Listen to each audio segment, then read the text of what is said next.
Yo. What's good? What's good? We are back. Third intermission podcast back in the house. Trying to catch up on some stuff and looking forward to the future.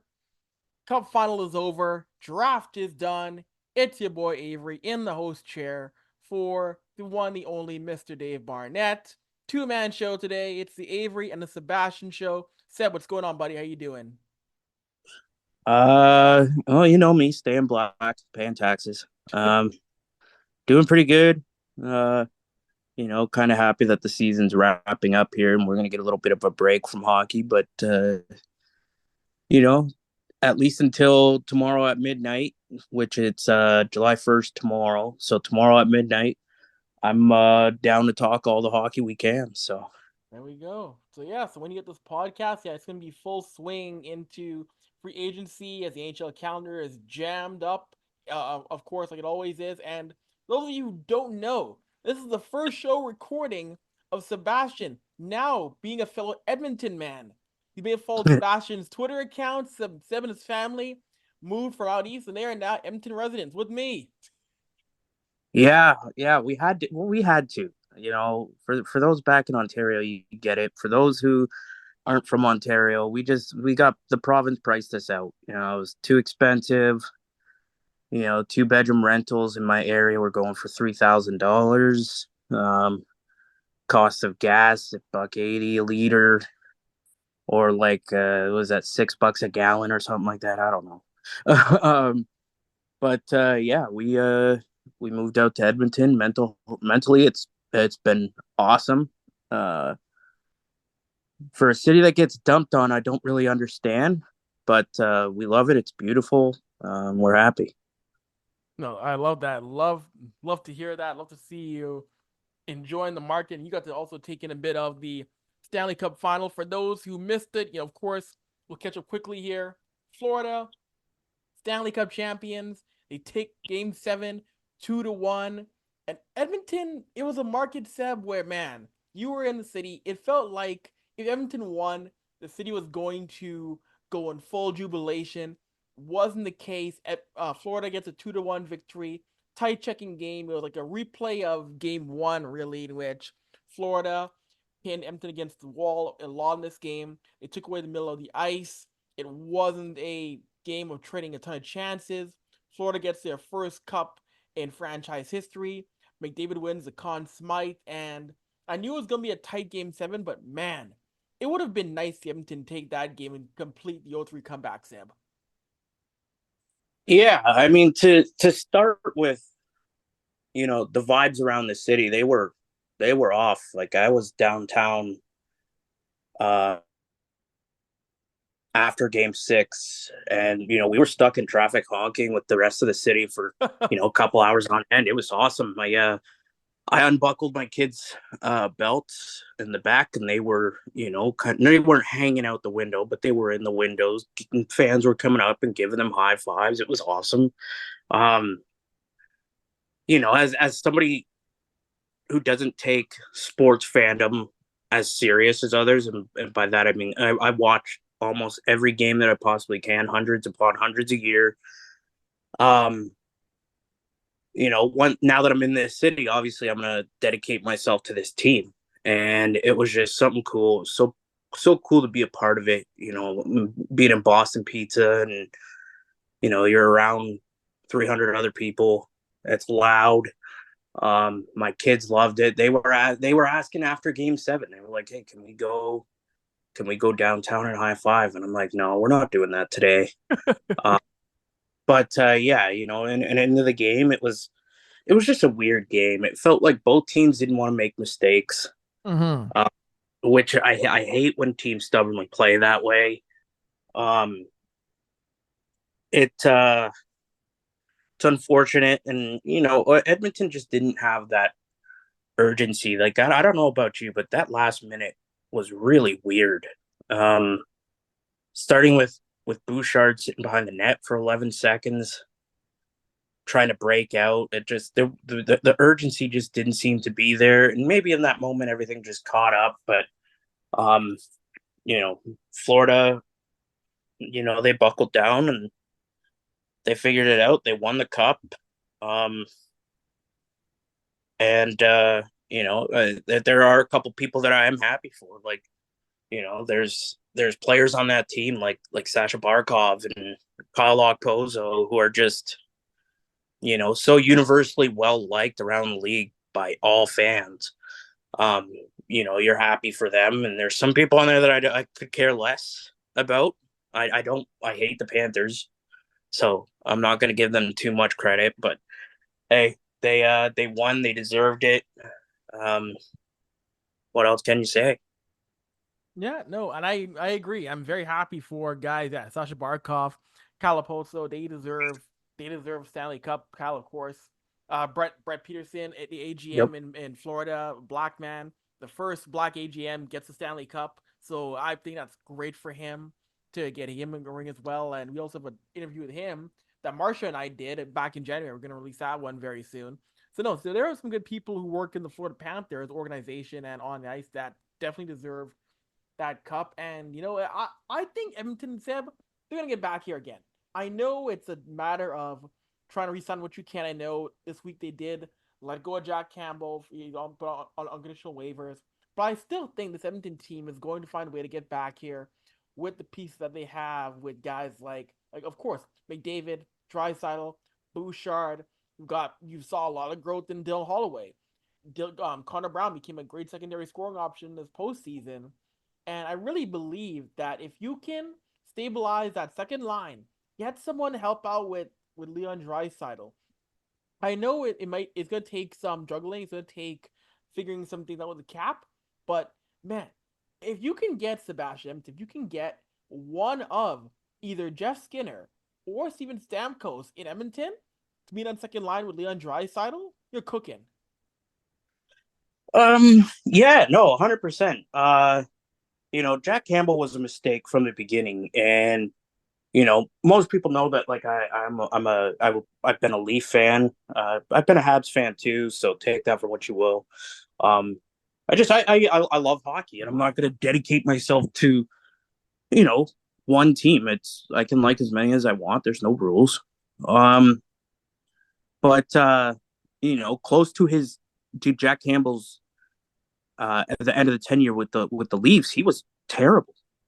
And then I remember people saying, because it came out like January that he in January of the year that he was moving on from Toronto, Mm-hmm. that he had turned down like 5 by 6 or something like that. Like he thought, or 4.5 times 6 or something like that. He turned down a big contract, and at the time, everybody's like, "Oh, thank God, Kyle Dubas didn't sign this deal."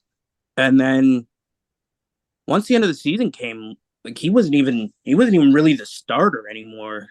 Mm-hmm. Uh, and every fan, including myself, I remember going on there like, "Hey, whoever signs this guy to 5 by 5, they're gonna regret it. Like this is not a good goalie."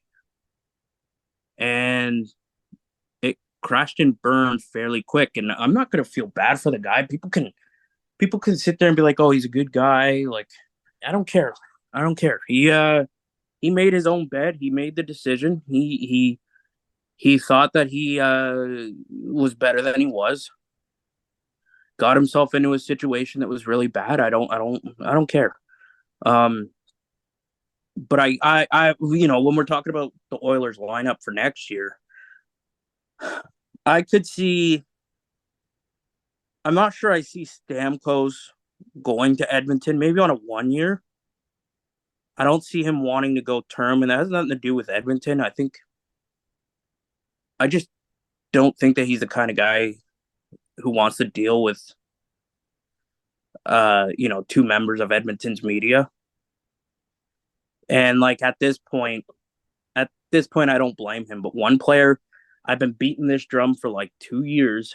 Mm-hmm. One player I do see coming Yes. is Jake DeBrusk. And he's obviously from the area. Mm-hmm. Um his dad still calls the late games here. It just seems like too much of a perfect fit. Like I think Edmonton wants guys who will battle and playoff type players who can move up, whether it's the second or third line. maybe secondary on the power play. Um, I see a guy like Jake DeBrusk coming up, and forward wise, I can see them, being active on the trade market. There's some attractive options out there right now. They're in a go for it mode, and that's the thing about this Stanley Cup in particular was I found it's weird to say, but like I had an easier time, and not because I'm just new to the Edmonton area, but I had an easier time looking at this. Like, you know what, they've got nothing to be ashamed of, and this group will come right back because it's not like in previous years where other teams are losing like 12, 13 guys or they're starting to get older. Like McDavid and Draisaitl, as much as they are getting older, they're still in their 20s. Like there's still a lot of time left for them. Before you got to start asking the questions of, hey, is age going to start to catch up to you? Like they're still 5 years away from that even being a thing. Hyman, obviously I don't think he's going to score 50 goals ever again, but he's another guy who's going to come back next year. That's a big piece. Um, they're going to get rid of some of the. I hate calling it dead weight because they are good guys, but you know, hopefully they move on from Cody Ceci. Who again I've heard nothing but good things from. Like as a person, I've heard nothing but good things, but he's plays hot pocket with the puck in his own end, and it just costs him too much. And same with Vinny Desharnais. I really didn't like. He's a big defenseman. He's got to right his shot. I just there's nobody on this team that you can pair him with that's going to have success. Like you really got to shelter him. And do you really want to pay the money that he's probably going to ask? Probably not. You get one more puck mover back there. Um, you get another middle six forward, and then you start to build from there. Things will look better. And the weird part is in the playoffs too. All those players that like you not you specifically, but that people rag on during the regular season, like, oh, why is this person not producing? This person produces like crap. Those guys showed up in the playoffs. The Yarmarks, the McLeods, the Browns, the Fogels. Like I know Fogel had a pretty good regular season, but like he was so much more noticeable in the playoffs. Because they put him up there with McDavid, and he found success with his two line mates. That's why I think it's crucial that they try to bring him back. But yeah, it's Edmonton's going to be right back here probably next year. Um, as long as Skinner takes a step forward, um, and if they can lock in on a big fish, not just DeBrusque, but you know a Skinner, like a Jeff Skinner, that would solve so many problems, and it makes them more dynamic. And like if you can get like a DeBrusque and a Skinner for reasonable price during free agency, then there is some incentive to keep an Evander Kane. You know, if you're going to run it back with the same top six next year or top nine next year, then there's not much incentive. But like if you start to bring in the pieces that your top six, top nine needs, a scorer, somebody who can play two-way, physical, and can provide offense, then you 100% bring Evander back. You have him on a line with Jake DeBrusque. Like, that'd be one of the hardest third lines to play in the NHL.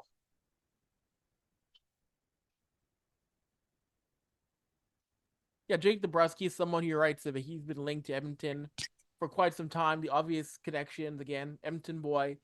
His dad is still on Sportsnet, still calling games. And I think again, for the right price, Jake DeBrusk will make a solid top six forward for this team.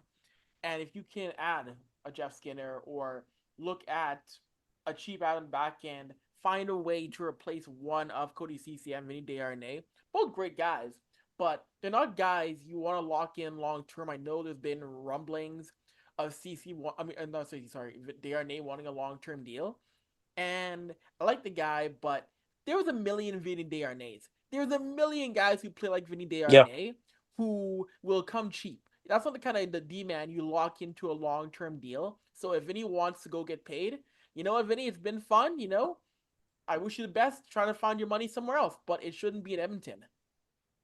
No, yeah, no. Hey, go get your bag. Like Mm-hmm.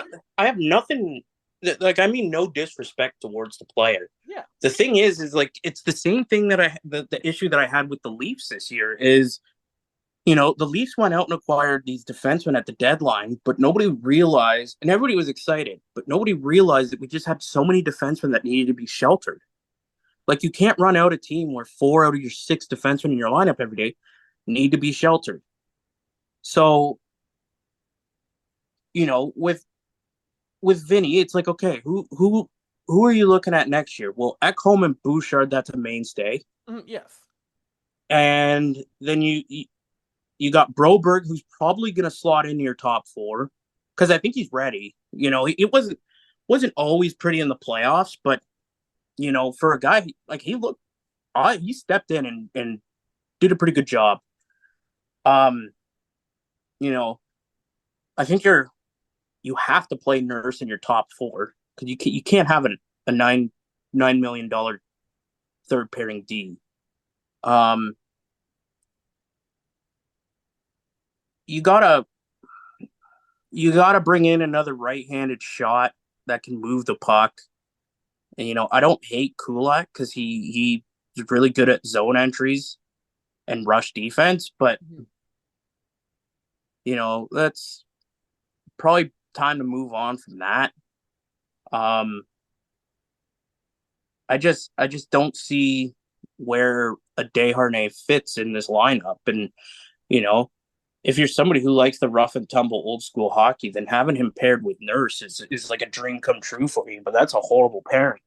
Um, I wouldn't do it. I think that there's better options on the free agent market that you can lock yourselves into. You can give them a little bit of term. You can develop this because not only is like this is one of the most important off seasons in Edmonton history because you can't like the players got a sniff of the cup. They were a goal away from going to overtime in game 7. They got a sniff and you got, you know, one of your most important players in franchise history, his contract is going to need to be renewed soon. You got to give him a reason to want to come back. And I don't see him going. I don't see Draisaitl going anywhere. But No. this offseason, I think you got to prove to him, like, hey, look, like we're seriously committed to, hey, we aren't just gonna, take a step back and slow things down. We're gonna be aggressive. We're gonna try and get right back here next year. And if it doesn't work next year, we're gonna keep trying. But Mm-hmm. there's some players that you can tie yourselves to in free agency, especially younger players. You know, uh, a Nils Lundqvist would look pretty good in Edmonton. That's another puck mover with decent size. There's options, and you might even get more options before midnight tonight. Like, I know that the Tanev deal is slowly starting to trickle out, but like we're coming to a head there. So, who knows where that's at 12:01. Maybe Edmonton has a chance to grab him for a cup run. It's we'll see what happens, but there's some players on this team that it's time to move off of. Uh Desharnais is one of them, especially if the money's not right. And if he wants any kind of term, uh, I probably would 100% not bring back Corey Perry. Um, that's a player that I've liked over the years and ignorantly ignoring the noise around him with whatever happened in Chicago, too. I don't know. It's just not worth it. This is a sport that has the stupid traditions of not hosting the conference finals trophies. Um, if you believe in that, then you believe 100. Then you should probably 100% believe in the Corey Perry as a curse. um, you know, with the fact that he's been to the Cup 5 times now and he's lost 4 in a row or 5 in a row or whatever it's been. Um, and then another player that I think is going to move on, and he wasn't really part of the playoff roster, is going to move on, is Sam Gagne, and that's one that I'm having a tough time with because I still think he has something to offer to a team. But it just doesn't feel right that he's been in Edmonton the last couple of years and he's going to leave again. This is an Edmonton Oiler, and if I'm being honest, it feels like he's more of an Edmonton Oiler than even Connor McDavid is. So, I really hope that they find a place for him here, but he's probably going to end up moving on too. But it's they've opened up some space. We'll see. Like I said, if you can sign DeBrus, there's incentive to keep Kane. Um, which I can't see too many teams lining up to trade for him, anyways. Fantastic player. Just you know, I think it's time that we do start believing that there is issues in the locker room with him. This isn't just a one-time thing. This has been ongoing for years. Um, but yeah, we'll see. It's going to be a fun 24, 48 hours, and I'm really excited to see what Edmonton does. I really hope that they're aggressive here. Yeah, no, they're gonna. Yeah, we'll see what happens as it is. And it's funny, they're still in the market for an actual general manager because Ken Holland stepped down. Ken Holland, his contract ran out at the end of the month. So right now it's a collective of Jeff Jackson and the rest of that front office acting as the interim GM.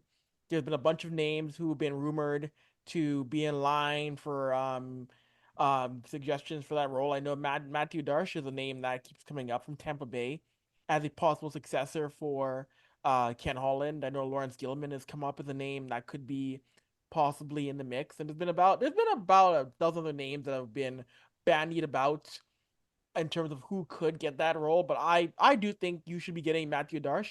He's someone who has worked with Julian Breezewall for quite some time.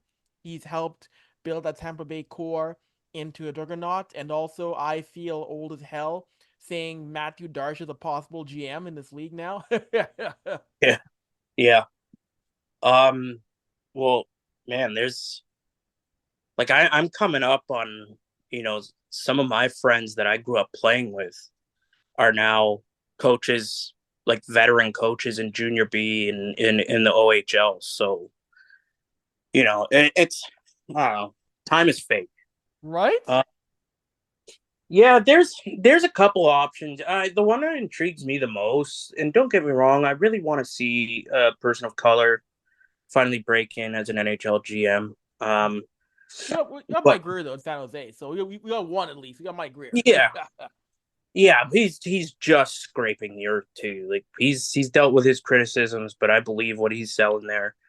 Um, it would be nice to see, obviously another one. But I, Mm. I, I honestly, man, like if we're looking at things the way they stand today, if I am Edmonton, I do go aggressive with Mark Hunter, and I didn't really like him as a fit in Toronto because it seemed like Toronto had a goal of what they wanted as a GM.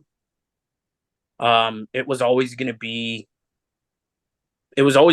Dubas. It was weird that they did have Mark Hunter here. Um, and I wasn't the biggest fan of his drafting, but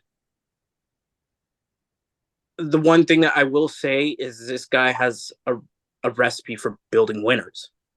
Uh, I know it's at the junior level, but we were talking about it a while ago. Look at how many former London Knights are just walking around the NHL right now. Um, they've been a pipeline, and it would be nice to have access to that pipeline. Um, I just I think Mark Hunter would probably be the best person for the job. Um, if we're looking for somebody that isn't in the league right now, I obviously think Darsh is a favorite. His name has come up in the last 3 or 4 off seasons. Um, Lawrence Gilman is another one. And then you start to look around at like what else people are building. Jason Spezza Eventually he's going to step into a GM role. Um, you know, there's there's lots of options out there. It's just the sport loves to recycle people that you only hear two, three, four names every year, but there are more qualified people. And one thing I do wonder too is if Jackson just steps into it for the year. If he's just, hey, I'm gonna do it because I've been here. I'm keeping the seat warm. He was probably involved in the draft. Um, you got to start your discussions with Leon tomorrow, but really you're probably talking to him right now at this moment. That way, you can get that deal done and out of the way. And I mean, once that deal's done, then you start your search. You start to look all everywhere. You start to look, okay, who's the best person for the job? Should we get a new hire? Should we, do we promote from junior? Like there's so many options. And I just wish teams would, you know, utilize what's given to them instead of, you know, Googling fired head coaches and putting names in it. No, I mean, no, you're not wrong. That recycling is just a major thing in hockey, and I still think he's a year, maybe a year away from a year or two from a step up or a couple steps up. But someone who I want to see in an NHL role, be it in a front office, behind the bench, is a guest of this podcast, Jason Payne. He's currently still at Cincinnati. He just finished up his third year with the Cyclones. But Jason Payne's a really good hockey mind, a black man who's doing work down in Cincinnati. And I know Greg Wyshynski wrote about him as a possible coaching hire, as a dark horse eventually one day. But Jason Payne is someone who I really would like to see working in an NHL front office or behind an NHL bench. And for someone a fresh name, a new name, if you want to go radical in Edmonton, getting Jason Payne involved would be a very radical move, I think, Sebastian. Yeah, yeah, he'd be a very popular choice for me. I mean, minus the obvious, but um, yeah, this is why I kind of hate that there's some teams out here that'll do their own hiring from the top. Um, that'll do their own hiring from the top, but when it comes to other teams, they'll let the coaches do the hiring from the bench. Mm-hmm. Um, and that annoys me because it does take away opportunities. Like you look at Toronto right now. They hired Craig Berube, and I'm not the biggest fan of the hire, but it's representation, and I support that 100%.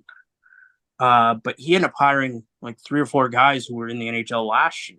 It's like, all right, why are we still going through this carousel? Like, we need to start giving, you know, blank slates and hiring new names and getting new blood in here because, you know, obviously doing the same thing every time isn't working. But that's the hard part is Payne's got to find a team that's going to bring him on because I just don't see too many coaching staffs around the league just picking up a guy from the ECHL. Like he's going to have to be a direct team hire, and this is going to be somebody like a Mike Greer who will do it. Um, or some forward thinking coaches like wherever Jay Woodcroft lands, that like he's somebody who isn't just going to recycle the same guys, and Chris Knobloch and Sheldon Keefe. Like these are guys that are trying to get new blood in. So I think that it's going to be up to these guys to make sure that a Jason Payne gets in, and he would be unreal. You know, there's the coaching development is just really, really, really hard because not only are you competing with the same names, but there's like really good coaches that are heading down to juniors to try and revamp their careers too. And every year their names get back on the list too. Yep. And then you look overseas and it's hard, especially if you're a new coach. Like, we'll see. But I'd love to see him here. Um, you know, there's uh there's one more coach, Dante, uh Yes, Dante Abercrombie, who was yeah. who's now the head Uh, coach Tennessee State, first head coach. yeah, and there's another one that's going to be up and coming, Mm. and like I know from experience how hard it is because my cousin is Eddie Wright, and he was the first black NCAA coach. Mm-hmm. So like I know how hard it is to break in. I've heard the stories. That's again, this is just a part of a bigger conversation of this game just needs to change, and I don't have the patience to wait for it. Yeah, no, it's tough. It really is tough to get those diverse hires, those fresh names, those newer names in if they're not already in, and it's just in a cycle. It's gonna be tough to break. And I hope some teams do actually find a way to do that with new faces in the front office in the organization. And speaking of Imagine a team just I don't know. Imagine a team tomorrow. mm, Who's a crappy team right now? Imagine Columbus just wipes their front office and brought in a bunch of guys that you had no idea about. I would love Like that. imagine the noise around that. That'd be so cool. Oh no, I agree. I would love to see a team in this league actually get that radical or actually be. I think the closest we have right now in a way. I guess the two that have been somewhat radical ish have been you got Vegas, they have Joel Ward on the bench, and you've had Seattle. Seattle's gone a little bit radical. You've had Jessica Campbell behind the bench in Seattle for in the front office for Coachella Valley, and she's been rumored or linked to join down Baalsma on his staff in Seattle. So there have been those little drips and little spatterings of radical, but yeah, I would love to see a team that commits fully to radical and not abiding by what we know the old boys club in this game. Yep, perfectly said. Yeah, I would love that entirely. And speaking of new names and signings, as the time is taping, I'm seeing, of course, Toronto's been getting busy, so we know that a couple of there be some changes. Nick Robertson asked for a trade, and Tyler Bertuzzi will not be coming back to Toronto next year. So those are two names that will not be in blue and white in 24-25. Just what your thoughts, Sebastian, Robertson, and Bertuzzi going to be on the outs come this fall in Toronto. Yeah, I'm not sad about Bertuzzi. I don't know what everybody was seeing, and I've looked at this through both glasses. I've looked at it through the eye test, and I've looked at it through analytics, and I didn't think he was effective in any way for the Leafs this year. He had his moments, he had his games certainly, but excuse me, I wasn't a fan. He can kick rocks. Nick Robertson, that one's going to hurt because he finally did take a little bit of a step this year. And a lot of people are going to blame Sheldon Keefe. I don't blame him one bit. I do blame Brad Treliving because it's very clear what the vision is for this team. They want to be big, they want to be strong, and Nick Robertson doesn't fit into that equation, which sucks because he's super skilled. Mm. Um, and I see some people being dicks about it too, like, oh, hey, like, Leaf should just make him sit out this year, or he's in over his head. It's come on, we've seen drafted players dictate where they want to go. Enough of this BS. You don't sit him for the year. You don't diminish an asset like that. You don't make him just, hey, wait around. Look at what happened when they did that to Willie Nylander. He finally signed and he came back and it was dog shit for like that whole season. I think he put up 16 points or 20 points in 61 games or something like that. I can't remember, but it was bad. Um, no, you don't sit him. You find somewhere to send him now. You get an asset back that you can use at the deadline. Um, and there are couple teams that make some sense. This is somebody who makes sense for Edmonton. This is somebody who makes sense for Montreal. This is somebody who makes sense for, LA or Dallas or Seattle. Like there's a spot for him in a middle six role somewhere. Um, this one sucks because he was homegrown, but it happens. It happens. When you try to go big, slow, and mean, there's going to be skilled casualties, and this is one of them. Mhm. Yeah, no, and I'm not seeing too many broken up over Tyler Bertuzzi leaving Toronto. I'm not seeing many people wishing he returns. And, that was a very it was a very I don't want to say it was an up and down year, but it was a year where you wanted more out of Bertuzzi in Toronto. You wanted to see more out of him. He didn't really have the best start as a Leaf. He didn't really have the best start in his 1 year. I mean, I guess he had a 20-goal campaign, 43 points, but it felt like you could have gotten more out of Bertuzzi, a guy who has a history of putting up 30 goals, who's had back-to-back years of 20 goals. It felt like you could have gotten far more out of Bertuzzi than just 21 goals this year, Seb. Yeah, I mean, what was the point of letting Bunting go if you were just going to sign, you know, the person who's arguably what what Michael Bunting is?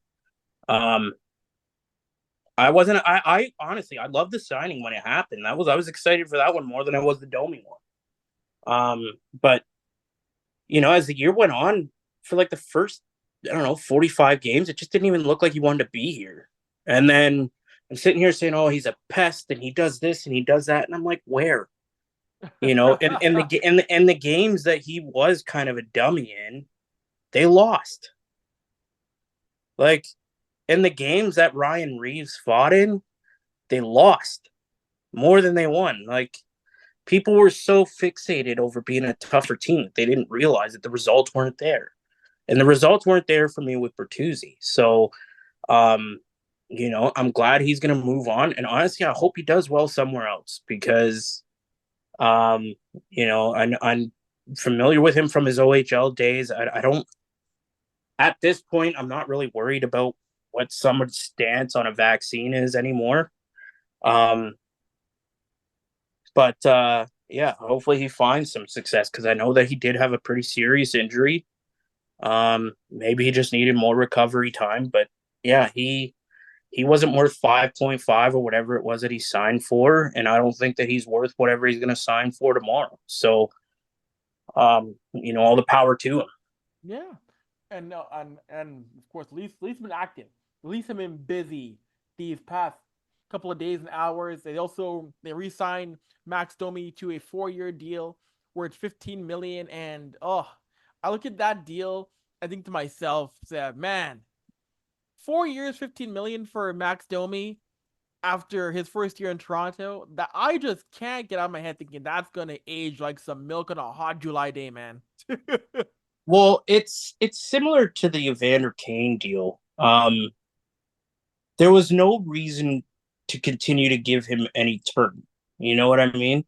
Like you can't just ask these guys to do the bare minimum and then when they do it, give them term and then they regress back to, what they were previously. And I just want to know who Toronto's competition was on the open market because some people are like, "Oh, well, everybody's competition."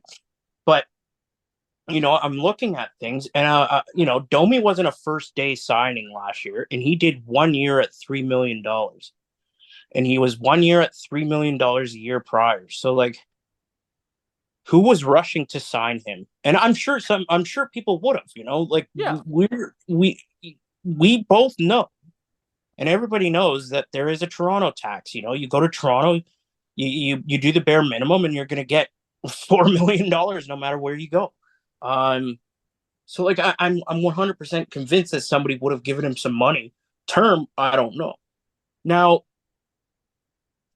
out of most of the free agents that they brought in last year, he arguably was the better one, and I found him to be more effective in the playoffs than Bertuzzi. Um, you know, he seemed very popular with his teammates. Um, you know, he doesn't hit or fight. Like I think people still need to understand that. He can be a bit of a pest, but what he is an elite passer.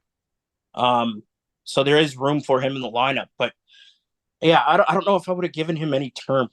Um, even if you gave him a raise at 1 year or 2 years, You give him 4. I would have even been fine with that, or 4.5. I'd have been fine with that for 2 years. But yeah, I really don't like the 4 years. He's shown that he doesn't have the ability to either A, be productive enough or contribute in other ways on and off the ice to be somewhere for 4 years. Like he was Arizona and then Mm-hmm. Montreal, Columbus, Carolina. Carolina, Yeah. Chicago. Oh, I'm forgetting one. I'm pretty sure Dallas. Yeah, Dallas. Yeah. Um, and then he came to Toronto, and he had arguably a down year. So I don't know what warranted the contract, but at the end of the day, I feel like this is one that most fans. And here's the thing: as fans, we all got to stop worrying about the cap. We got to stop worrying about the cap. We got to stop worrying about this shit. That's what the general managers are paid for. That's what the big teams are paid for. Quit making excuses for them, because then you're just gonna let them gaslight you into believing nothing can ever be done. It's true. Don't let them do that. Stop worrying about it. Just be a damn fan. Um, but for those who do care, I think this is a contract that people are like, okay, $4 million a season. Cap's going to go up again next year and probably the year after. At that point, he's 3 seasons in. It is what it is. Yeah, no, you're right, and it's funny because yeah, that's the thing. Yeah, we're not. I mean, we can debate the cap all we want. We can be turn blue in the face, but that's not our job to worry about. We're not the capologists. We're not the GMs. We're not. I mean, we can question how teams handle it. Yes, I don't think you should just have pure blind faith in every single GM and team. But end of the day, it's not our job. It's not. We're not the ones who have to go and figure it out.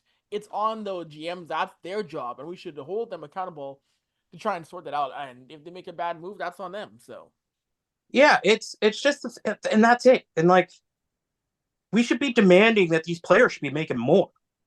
Like, I'm very for these pro athletes in hockey to be making more than they are. And people could be like, oh, well, there's already overpaid.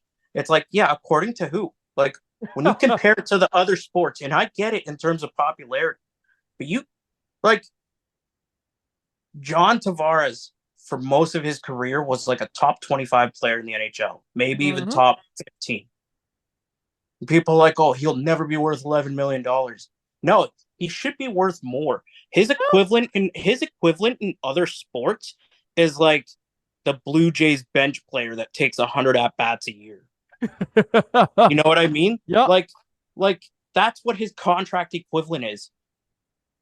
These guys should be making so much more. The salary cap is stupid. It prevents these guys from actually earning to their star potential. So that's what, like, I just don't care anymore. Like, you know, I I I will sit there and criticize teams if they overpay. But like if it's a clear overpay, or if you're giving term to somebody that's like a Domi, where it's like, okay, he hasn't really earned term based off his career. Um, but like when it comes to earnings and stuff, I am done worrying about the salary cap. I'm done being gaslit as a fan that it's like, oh, I gotta talk circles into defending my team. Stop it. I just cut that shit out. And you're talking about money in compared to other leagues, Seb, and you're right. Guys in the NHL should be making way, way, way more money. And I get it. I get the popularity and I get that, but the NHL guys should be making far more money. Patrick Williams on the Chicago Bulls. Patrick Williams, good player, just signed a deal. 5 million, 5 years, $90 million returned to the Bulls. Patrick Williams is not a superstar. He's not a that kind of money is reserved that like a guy in the NHL. If he's making $90 million, he's the elite of the elite. A good a B grade NBA player, a B minus player in the NBA is making almost $100 million, Seb. That's Yeah, crazy. yeah, it's wild. Like when you think about it, Connor McDavid is probably going to end his career. He'll make, I don't know, $175 million in his hockey career. Probably. This should be a player who whose net worth should be touching $1 billion for his impact on the game. Because you look at the faces, and again, I understand in terms of popularity, Mm-hmm. but like the NHL gatekeeps their fans into thinking that this is it's a gate driven league, and there's no money, and we got to do this so that teams don't.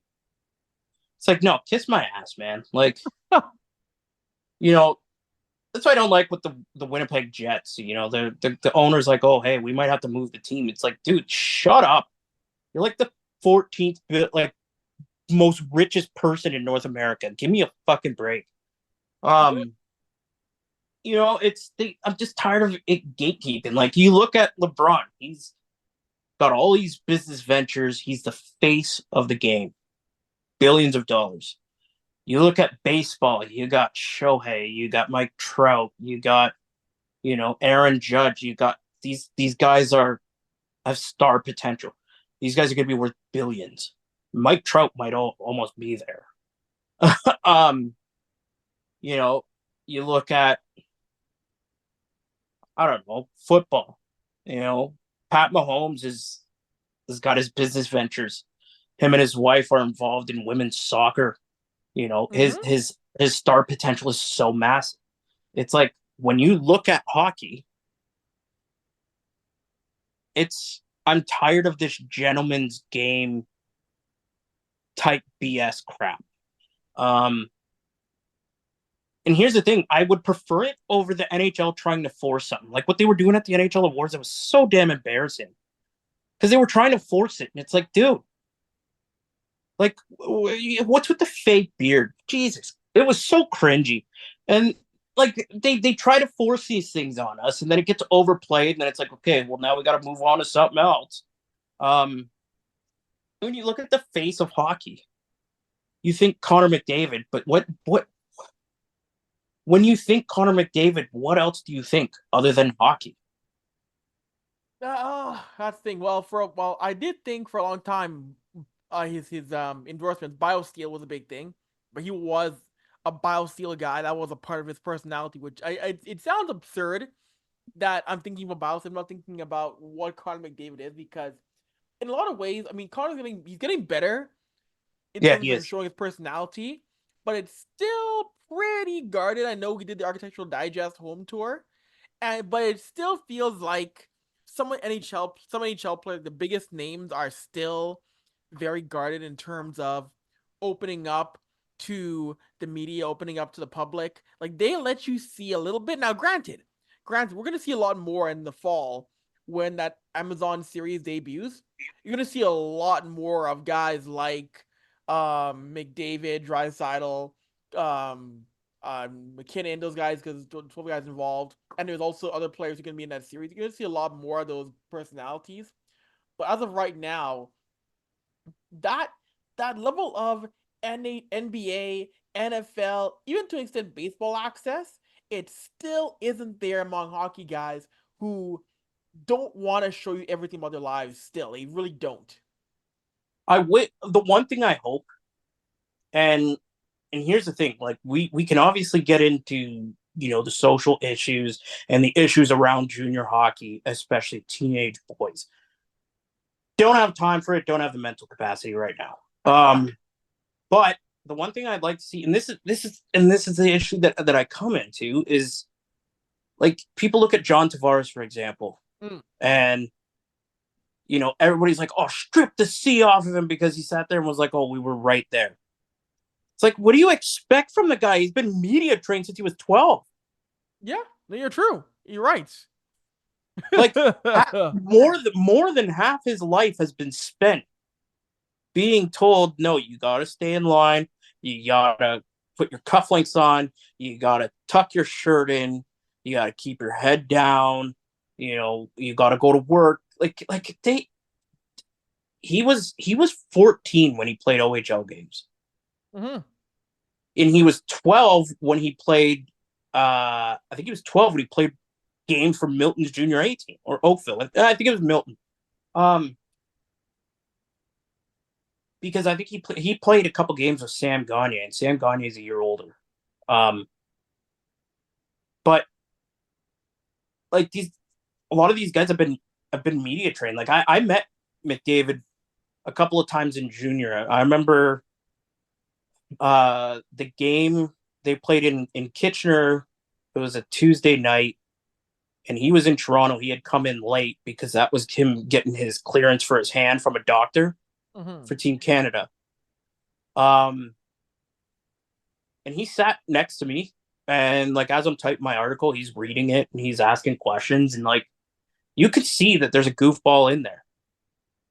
But like when he's at the rink, he can't do it. He can't be himself.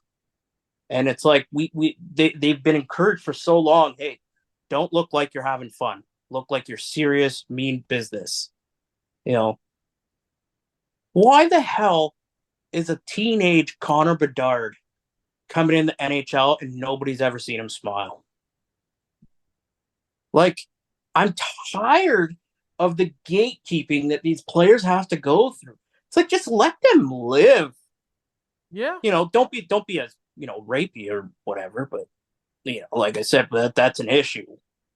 You know, the Hockey Canada stuff, and it's relevant to briefly mention it now because all those players are UFAs as of 6 hours ago.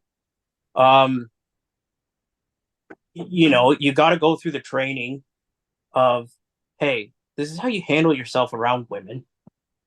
When you're talking to the media, don't swear, don't trash your opponent.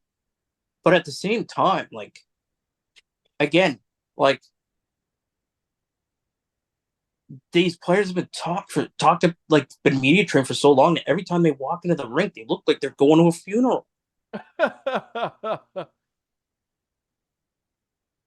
I just, I don't know. I I hope know I hope the personalities. That's what I mean. Like when you think of the face of the NHL, it's McDavid, and you're right, he is. And you're starting to see his value away from the ring. Um, I think it's funny that he's whipping around Edmonton in a Kia. Yes, he is. I imagine that's a game day sponsor thing, right? Oh yeah, yeah. No, all those guys got car sponsorships and got deals. Yeah, no, they all get they're all taking very care they're all taken care of by the dealerships in Edmonton. So yeah, that's a sponsor's car for sure.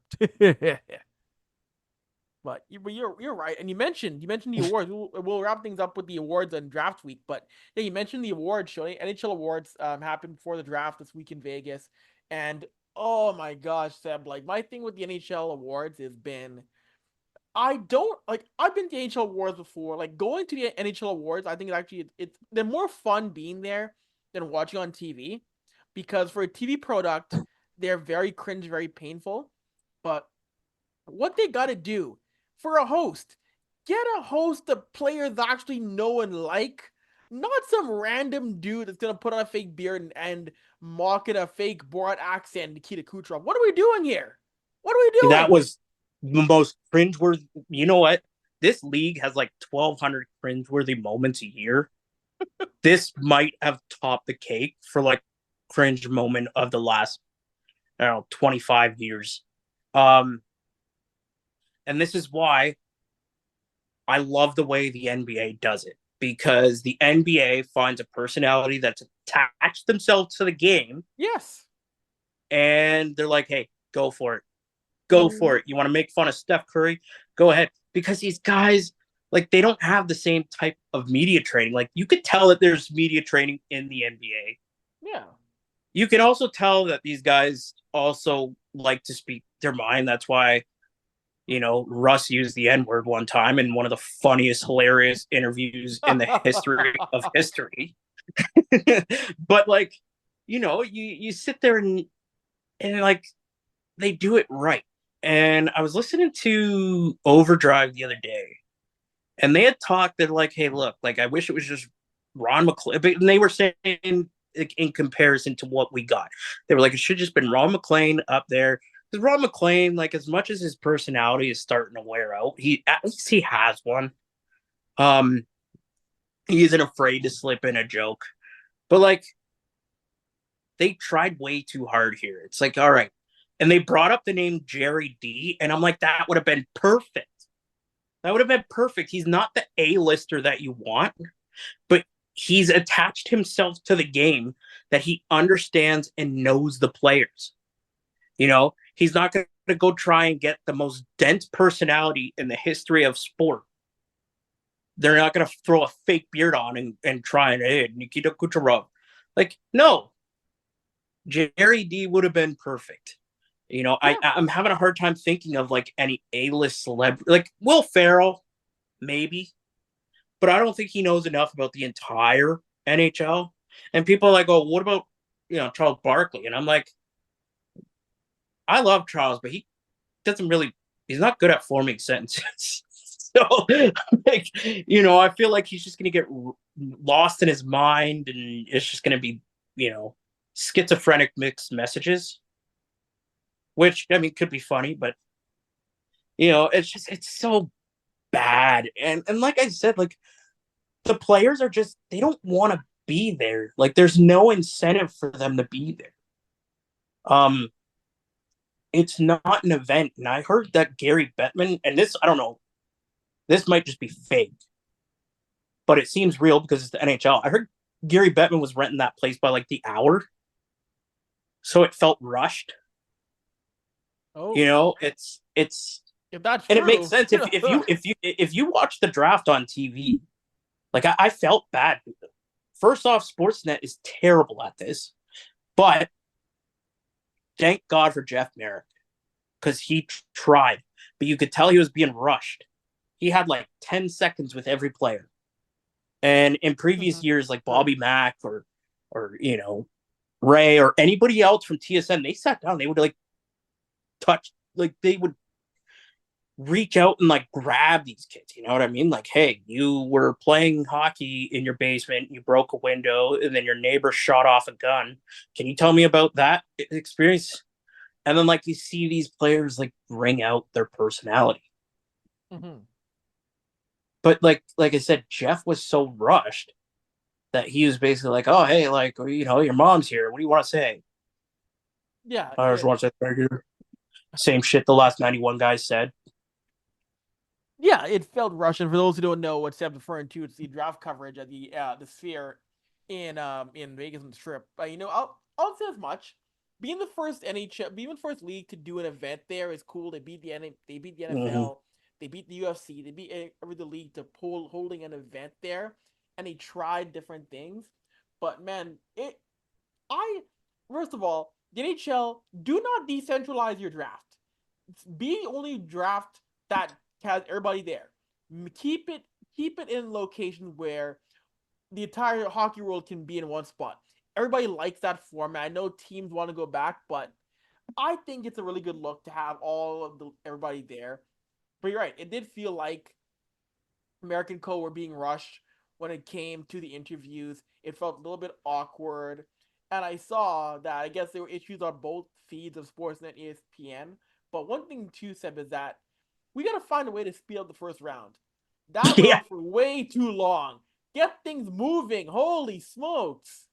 Here's this, and this is what bothers me is the first round takes like 9 hours. It's sad that rounds 2 through 7 go much faster per capita Right? Just than speed run through. yeah. Now this was really cool. I think the NHL failed on the business side or the entertainment side. Um, because like it could have been a much cooler event. Like, man, I saw some of the. I had to message Julian McKenzie because he posted some pictures, and I'm like, "Word, like that's the place," and he's like, "No, man, that's a legit picture." I'm Mm-hmm. like, "Oh, that's so cool." Like, it was so cool seeing people post their pictures, and you're like, this place is wild. There's no way that this place is real. No, it's real. Yeah. You know, they had an opportunity to make this like a week of entertainment, and they didn't. And that's what I mean. Like that's where they fail. And I don't know. I just I hope that they start to make these like an actual event. I know it's different for media people and scouts who go down Uh-huh. because you're there with all your peers. Yeah. So like you're gonna have a good time. Someone's having a party, you Exactly. know. But yeah, they got to find a way to do it. And this is the part that I don't like. Why does every team need 5 minutes? Like I understand the whole trade thing. It's like no, you know, if you want to trade your pick, you have to do it within 2 minutes of the last pick. Mm-hmm. And I understand you call the timeout. I can deal with that, but not every pick needs to take 5 minutes. If you don't know who you're taking in the first round, there's probably some deeper issues with your organization. I understand some people go off the boards. Uh, I understand that, some people are like, oh crap, like we thought we went off the board, but all six players that we had, so they need a minute. I get it. But like I think I saw 4 or 5 teams that didn't have a name on their jersey, like the last name. Mm-hmm. So those were the teams that clearly were caught off guard. Um, no, speed it up. What you can do too is, if because they always got to register the trades, and I'm like, is there any reason why this trade can't go through? We go through it. It can't because this is a technicality. They always go through. It's like you don't need to be at the registry for 10 minutes. Yeah. No, it's you're right about so much with that, Sebastian. There's things that can definitely be improved upon. But I do want, before we get out of here, I do want to give a shout out to a few players I know. I want to give a shout out to guys like Zane Perek, TJ Ginla, Cade Lindstrom, and EJ Emery, Kevin He. There were so many guys of color who went in this draft all throughout the rounds. I wrote about it for the Hockey News. And if you're mad about me pointing out how diverse the game is getting and how the growth is, tough break. Too bad. So Yep. sad. Not going anywhere. I'm gonna keep writing about this stuff. Suck it up. Yeah. To add to your public service announcement, yeah, this is directed at all the people who are like, well, what does color have to do with them? They could just be hockey players. Fuck you. Okay? Because here's what it happens. When I grew up, we had like 6 players who looked like us in the NHL. Not enough to sit there and be like, oh, hey, I can do that too.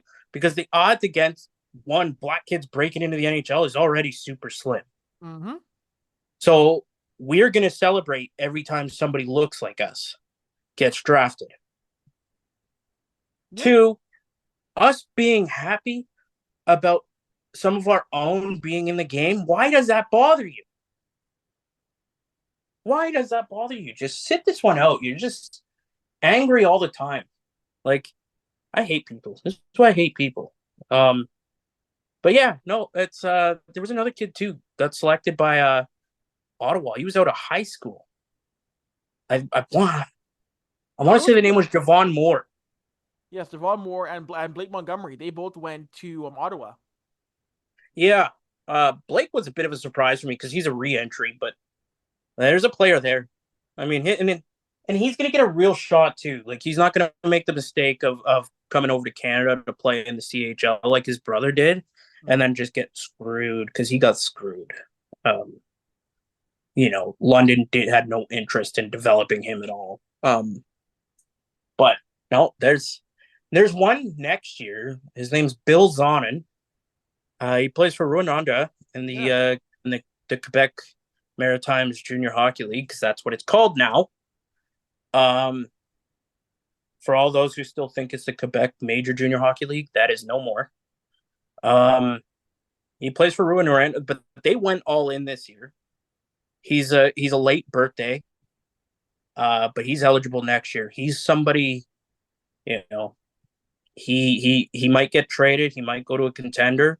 He puts up a big year. He's already a first round talent, but this is somebody who could climb, possibly into the top 10. We'll see.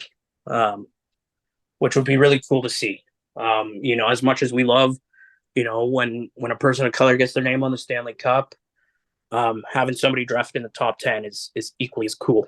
And someday maybe we'll get a first. Well, somebody will go first overall. That's a person of color. Yeah, no, The other Aginla here plays up the road. Maybe it'll be him. Mm-hmm. Yeah, no, like yeah, Joe Ginla's doing his thing. Yeah, the Ginla family, they're producing. The Ginla family is producing the future of hockey between Tidge, Jade, and Joe. So all three are gonna be game breakers in the hockey world, for a long time to come. And hey, I do want to point out, Macklin Celebrini goes San Jose first overall.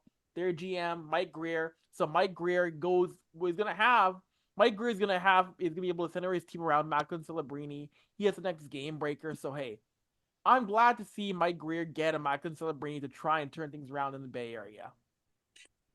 Yeah, that's going to be a dangerous team because not only did they get Celebrini in the first round, they got Sam Dickinson too, which Mm-hmm. is a haul. Um, and then they got some kids coming through the pipeline too. There's a lot to like about it. I know last year Mike Greer took a lot of heat because he retained on Hurdle's deal, but I think that the everybody's forgetting that San Jose still needs to meet the floor. Yeah. Like they still got to hit the floor. So like it was brilliant that he retained a little bit because that's money that he doesn't have to invest elsewhere. It was a good move by him. He's doing some good things. It's unfortunate that the way hockey goes is he's probably only going to be able to lead them to a playoffs. He'll have to go somewhere else to get over that hump because that's what history shows. But yeah, he's really building something there. And to all your Oilers buddies, who I'm hoping to become buddies with, if you're an Oiler fan, follow me on. All your Oilers buddies. I saw some that were pissed that they traded up and they took Sam O'Reilly. He's a player. He got buried in London's depth this year. So he ended up being on the third line in London, but that third line had, him and Max McHugh, and there were a couple others that would float in and out. Mm-hmm. So that opening, I didn't. And Yeah, go that ahead. even, I think they only lost 12 games this year in regulation. I think they only lost like 12 games in regulation this year. Yeah, Um, they had a good team. Yeah, London played really well this year. They had a good year in London. So yeah, he was just stuck on the third line. Like there was just so much talent in front of him that bearing injuries, it was the only way he could have moved up.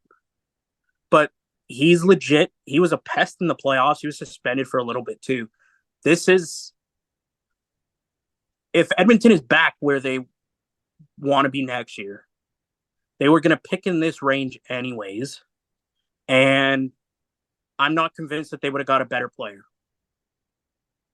Like next year's draft is not as deep. It's top heavy, mm-hmm. but like the chances of drafting, your franchise player at 15th, like somewhere this year, is not likely. Interesting. Well, as a draft expert, I will lean on you most definitely, Sebastian Gray. You know best, and we'll wrap things up here on third intermission. We'll be back again next week, and maybe in the week here to try and do some more content as the off season is in full swing. Seb, any last thoughts? Any final comments before we wrap things up tonight? No, man. I'm excited to get back on the internet and see what's gone down since we've been chatting here. But nope. Just gonna hang up and go whiz and then play with my kids for like 5 minutes. Oh, all good, all good. Well, hey, for Sebastian, I'm Avery. Thank you all once again for allowing us to grace space in between head top. Until next time, deuces.